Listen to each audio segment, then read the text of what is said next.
آقا اینم یه کار قدیمی و باحال که صاحبش آقای بری هستش، آقای امین بری، که امروز ما مهمانشون هستیم. رفتیم که انشالله به امید خدا یه پیتزای حسابی بزنیم.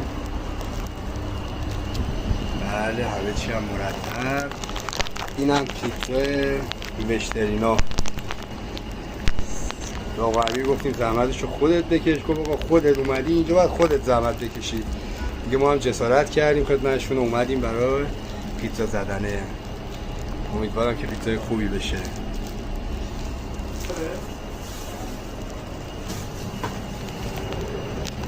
اینم آقا بری عزیزم، ارادت داریم خدمتش. یکی از خوبا، کاردرستا، منطقه شهریار، میدون حافظ. دوستان هر کس پیتزا، سوخاری، هر چیزی خواستن در حد، یعنی ببین شما رنگ رو نگاه کن، یعنی رنگ رخساره نشان از سر درون میدهد. خدا برکت بده ایشالله بهش، ایشالله که همیشه تنش سالم باشه و عالی. همه چی هم میبینید مرتب و منظم مثل همیشه با سلیقه.